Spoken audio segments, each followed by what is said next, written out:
I found evidence my wife was having an affair on Easter Sunday. The next day I confronted her with irrefutable evidence.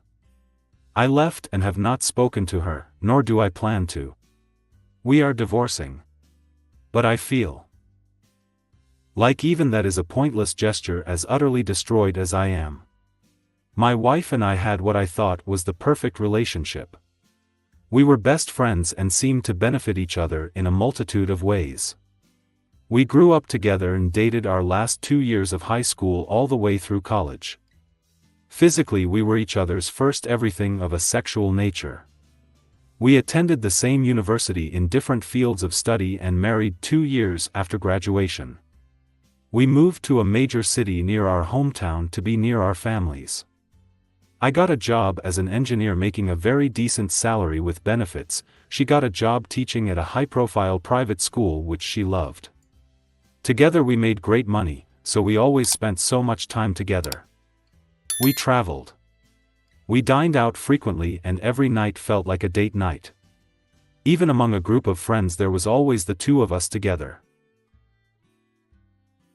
We were so stupidly happy they could have put our goofy love grins as the sample photo in picture frames for sale.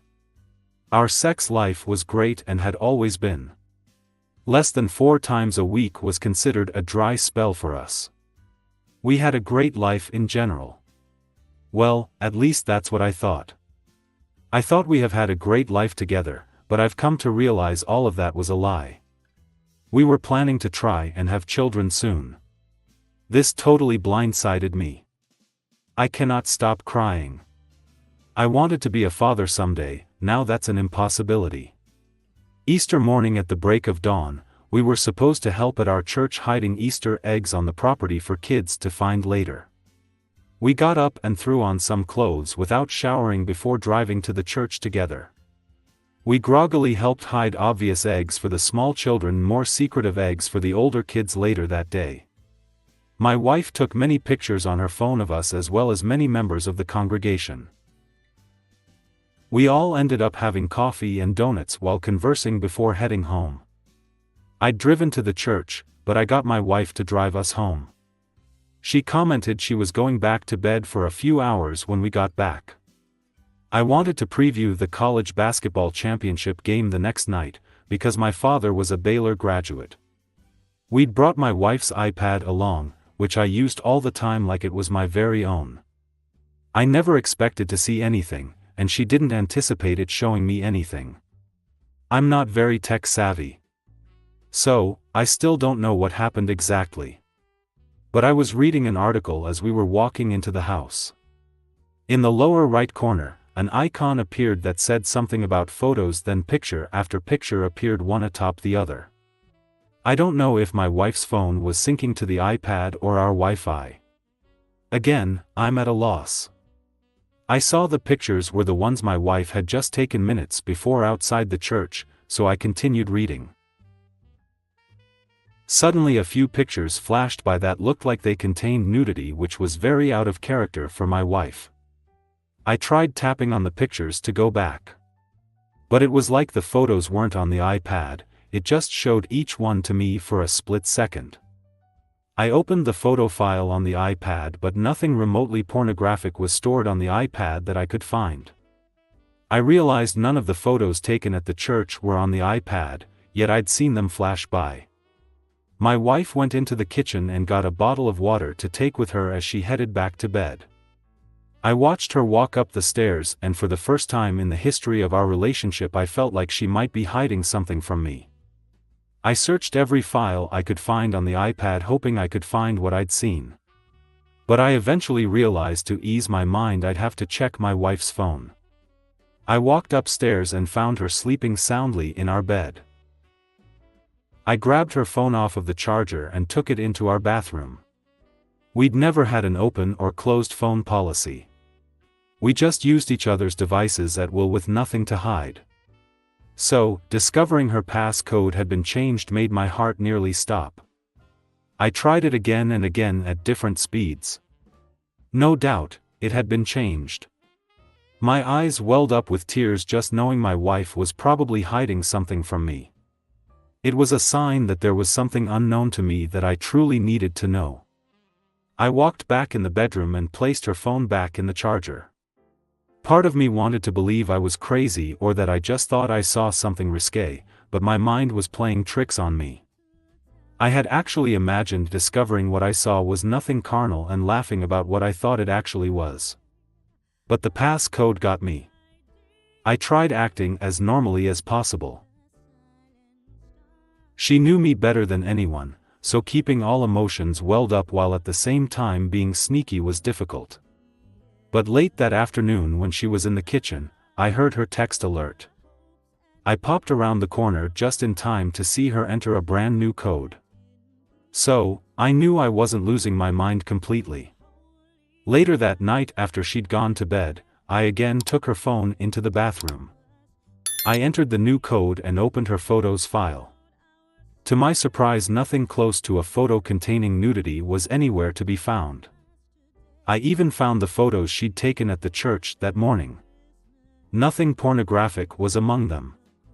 I was just about to close the app when I decided to look for deleted photos.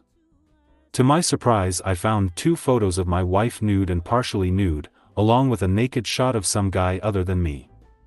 I quickly sent all 3 pics to my own phone, then deleted that text as well as the photos. I placed my wife's phone back in the holder, walked to the downstairs restroom to make less noise and vomited like I'd been given ipecac. I'd never seen either picture of my wife before. She didn't do that sort of thing, and I didn't really desire it. I could always have her to myself soon enough given the next opportunity, and I already knew how beautiful she was naked. We just felt like photos like that could always come back to haunt people. She and I were too united as one, we had no need to share our intimacy with the world. Or so I thought. I sure didn't know who the guy was in the picture. I looked at it and felt anger even having no idea who he was or if my wife knew him in any way. After I stopped hurling my guts up, I laid on the floor and cried like a little child. I had never cried harder in my life, but I just knew something was wrong, I could feel it.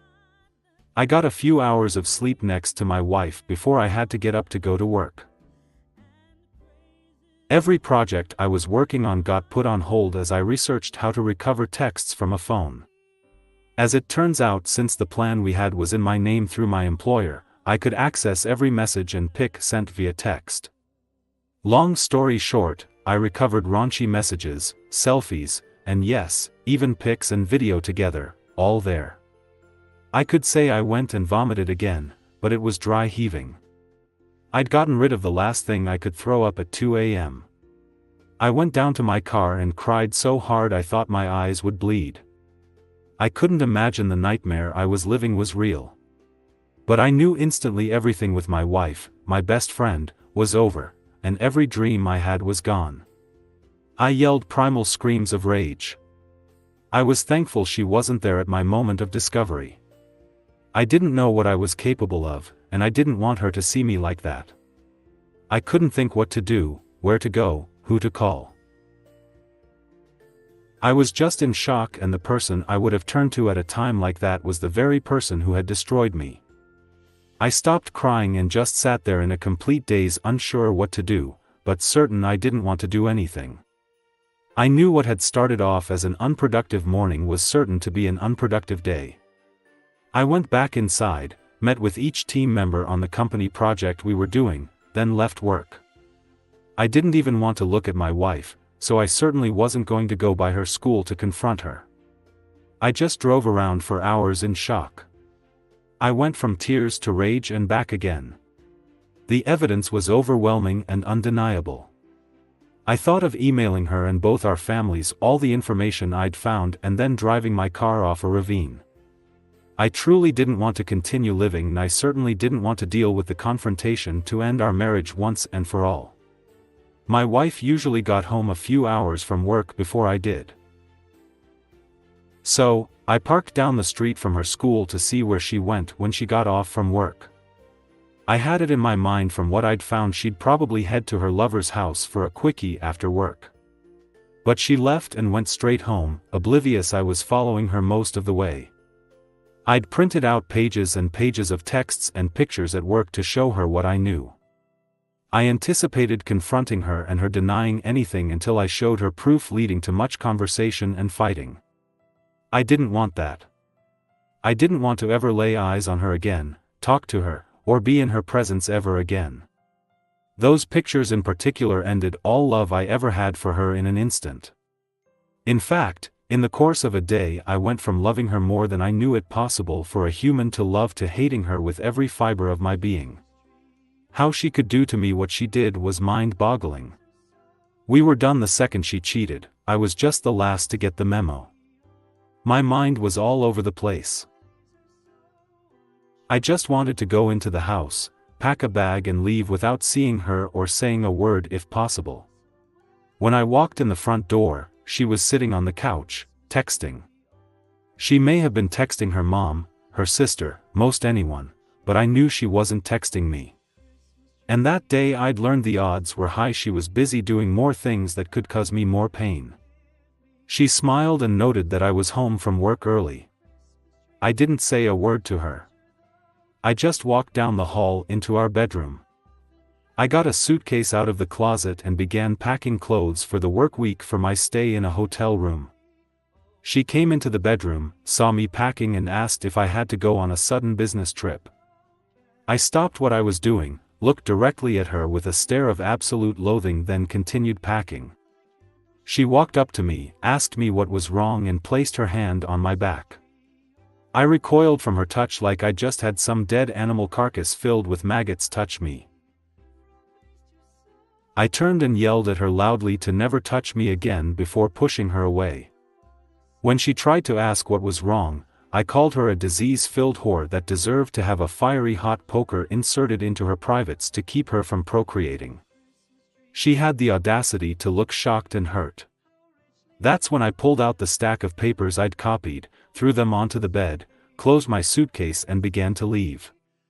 She sat down to look at the papers. Before I got down the hall, I heard her scream, "No," before breaking down in tears and running to catch me. I made it out the door to my car and threw my suitcase in the back. She managed to make it outside before I pulled off. I extended my middle finger in her direction as I drove away. My phone started going off like a casino slot machine, so I just turned it off. My plan was to completely ghost her and let whatever steps needed to be done for divorce taken care of by my lawyer.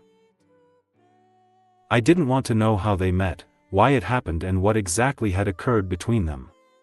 She knew damn well infidelity was a deal breaker. Why she was even calling I had no idea but didn't care.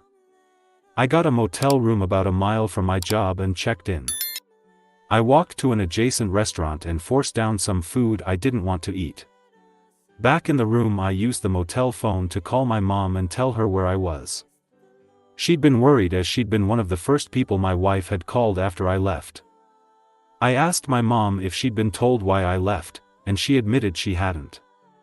I told her what I'd found, explained we would be divorcing, and I'd be looking for a job in another state, so I never had to run into my STBXW or any of her family again. I asked her to keep what she knew between her, my dad, and siblings. My mom cried. I mean, I wasn't there to see it, but it sounded like ugly crying and disbelief. But the realization my wife and her family were no longer any part of our lives hurt. I'm sure knowing she'd never hold a grandchild fathered by me hurt a lot too. But she knew how I was raised, so she also knew I was done. I was exhausted after the call with my mom. So, I cried myself to sleep only to be awakened by a knock at the door around midnight. I got up and looked out the peephole to see my STBXW anxiously waiting for me to open the door. I couldn't grasp how she'd found me, much the less figured out what room I was in. But I did not want to see her or hear her voice. After what she did to me, she lost any right to even look in my general direction.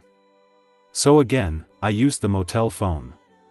But instead of calling my mom, I called the local police. I stayed on the line explaining the situation as they sent 2 officers. I watched as the police removed my STBXW from in front of the door and led her over to the squad car. Then one officer knocked on the door and I let him into the room. He assured me they wouldn't let my wife in and asked how I wanted them to proceed. I explained I wanted her to leave me alone and I wanted absolutely no contact with her ever again. He and I filled out all the necessary paperwork for a restraining order.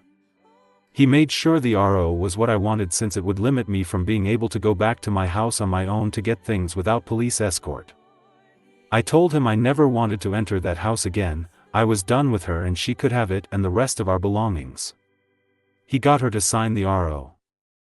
I watched her and the cops drive away, then went back to bed for a few hours. I made it to work the next day. Everyone asked how I was feeling since they all thought I left due to being ill.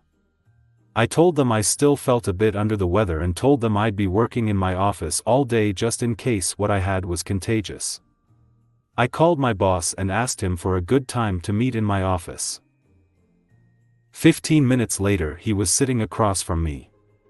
I'm sure he was there to get an update on the project my team was working on. When I explained the previous day I discovered my wife had been cheating, he seemed almost as shocked as I was. I didn't begin to mention I'd soon be looking for another job out of state. But I did convey there was no chance of reconciliation and as far as I was concerned my wife was dead to me. It was all I could do to maintain composure and not cry. But I explained to my boss that I planned to dive into my work to distract me from my personal life. I explained at that moment I need the actual work far more than I needed the paycheck which came with it. He assured me I could work as much as I wanted and even crash in my office when needed. I thanked him for his kindness before asking him to keep everything between us until word leaked out. After work that day I went by my parents' house for dinner. They had all my siblings and their spouses over as well. My parents called me aside as dinner was ending and suggested I let everyone there know what had happened and was about to happen. There were still a few people eating when I began to talk. But the news sort of ruined everyone's appetites. They all were as shocked and enraged as I had been. 2 of my siblings had gotten calls from my ex when I left and had felt sorry for her. Both wished they'd known what was going down so they could have given her a piece of their minds. I assured them and the rest of my family I just wanted my wife, and anyone related to her ignored, blocked from contact and ostracized. I explained it wasn't her family's fault that my wife is a worthless whore. And my wife had proved she was unworthy of any attention positive or negative sent her way. I then explained I would be looking for a new job in another state over the coming weeks. Some family members were angered. They weren't mad at me for feeling that is what I needed to do. They were mad my wife sinned, and I was being punished by being removed from those that love and care about me. It didn't seem even remotely fair, I agreed. But the chances of getting every human related to her to leave the state out of shame wasn't happening. The next day I met with my lawyer for the first time. We live in an at-fault state, so the stack of papers proving infidelity was a welcome sight to her. I tried to approach that meeting with 100% logic and no emotion. All emotions are temporary, and letting your emotions lead you through life is a recipe for utter chaos. I explained she and her staff would need to be the go-between for my wife and I until the divorce was finalized. I also explained there was a restraining order in place. I told her I didn't care about any of our possessions. Everything we owned reminded me of my STBXW, so I didn't want a single item or the house we lived in. The only thing I was concerned with was that she could not touch my 401k or other investments given to me before marriage. That's when my lawyer asked if I wanted the divorce to be a fair and equal divorce, or scorched earth. I looked down and thought for a few moments. The emotional turmoil I was enduring had reached the point it was causing actual physical pain. I knew the events I was living through had changed everything forever and there was no going back. A week before, if I'd been presented with a fair or no holes barred option, I would have gone with the fair route. But I felt nothing but loathing and disgust for the woman who lied to me nearly my whole life and betrayed me like no one else had. I instructed my lawyer to take every available avenue to make the divorce as painful as possible. Any item my lawyer managed to get from my STBXW for me would just go into a big bonfire after everything was finalized. But at that moment I envisioned that bonfire being so large and bright it could be seen from space. I wanted her to go after my wife financially, and if they could figure out who the AP was, to go after him as well. My state has alienation of affection laws which allows a person to sue someone who contributed to the end of a marriage in civil court. I told my lawyer if they discovered he is in a relationship to contact his partner. In short, I wanted to make everything hell on earth for them both. I wanted to convey to my wife I hated her beyond words, and I was out for blood. I wanted to destroy her life like she'd so casually destroyed mine and let the pieces fall where they may. My lawyer called me at work today to let me know my wife had been served at her job. She asked me to come by after work to talk with the messenger they'd sent to serve my wife papers. Just knowing she'd been served and was grasping I would never be any part of her life again was enough. But I decided to listen to the messenger in the sole hopes he might tell me my STBXW jumped out of a window after being served. He and I sat in an office without my lawyer present as he explained he'd taken the paperwork by the school at around 10 a.m. He checked in with the front office as a courier and a member of the faculty led him to my wife's classroom. She was in the middle of a lesson as the employee opened the door. The courier said he walked past the staff member, asked my wife to verify her name and told her she had now been served with official divorce papers due to infidelity. He said my STBXW was obviously shocked at the speed I was moving, embarrassed to be served at work in front of her students, and was fighting back tears. He told me as he walked out, she fell into the floor and began sobbing uncontrollably. That was all good to hear and I was glad she'd gotten the paperwork. Honestly, I'm not even sure why I'm writing this out. It's been a bit cathartic, but I don't need advice. Well, at least I don't think so. As stated, I have everything planned out and the divorce is in motion and will take place. I just hurt so bad and I'm truly struggling to find a reason to carry on. I don't want to. I'm not suicidal. There is no part of me that wants to die. I want my life back and that is an impossibility. There can be no new life in my future with someone else. She destroyed something pure and beautiful one can only attain once in a given lifetime. And despite her tears she didn't even care. She took what we had and turned it to ashes with her infidelity. I'm struggling to envision my life totally alone until the day I die, and I don't want to go on. I hate myself for ever giving her a minute of my time, much the less years of my life. I feel like my entire life has been and will be a wasted life. Sure, I have a career and the capacity to move on. But doing it alone the rest of my days is just overwhelming me. I suppose I need to explain why I said I will never be a father and will be alone from here on out.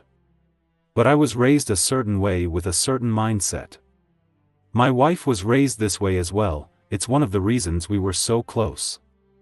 I guess in the end she didn't give a damn about her proper upbringing and decided to destroy us both in the process.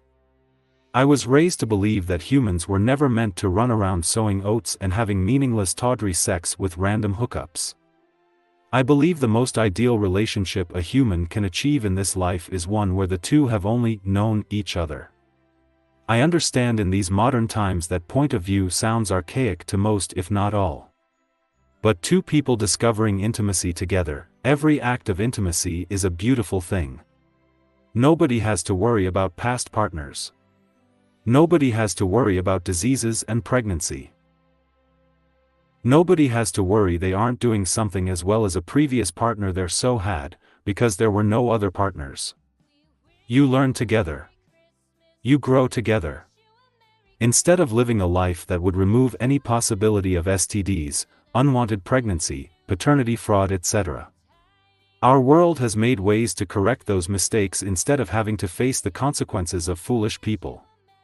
Two become one, and nothing can come between them. Or that's what I was led to believe. That is the way romantic relationships were meant to be, but humanity has run away from that mindset. That's what my wife claimed to believe to me more times than I could count. I couldn't begin to tell how many times my wife claimed to be grateful we lived our lives the way we did. She said she cherished the fact that we could know each other in a way few people can anymore. I guess that was all bullshit lies. But it doesn't even matter anymore. Because of that mindset there can never be reconciliation. And there is no way I could ever view her as attractive after seeing what she was doing behind my back. 1,000 gallons of bleach and a pressure washer couldn't remove the diseased infidelity filth she subjected me to. I view her as defiled, diseased and dirty. A week ago, I could just think about my wife and get aroused. Now she could lay before me naked and ready, and my reaction would be to spit on her in disgust before again vomiting. And as I have known someone else, I can never have that bond with another human. I couldn't date a virgin even if I wanted to because due to my relationship with my wife, I couldn't be what that hypothetical virgin deserves. I'm sure I will get some hate from various, progressive, readers who view sex as something to do with random people for fun and list sex as a hobby on their Facebook page. That's all fine and smuffy. Opinions differ and I know my viewpoint is far from standard anymore. But one man and one woman is the way it has always been supposed to be.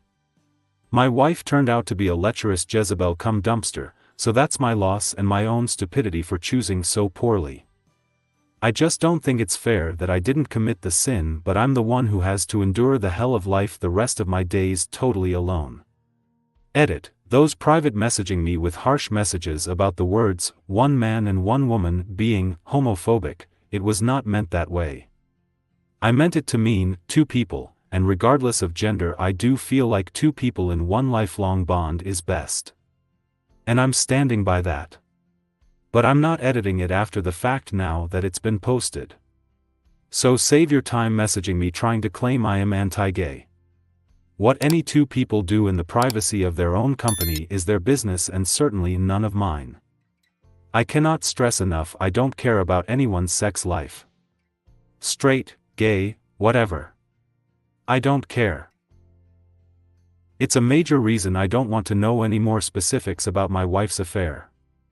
Edit 2, Luke 16 verse 18, anyone who divorces his wife and marries another woman commits adultery, and the man who marries a divorced woman commits adultery. Edit 3 final edit, I'd been doing a good job focusing solely on work the last few days.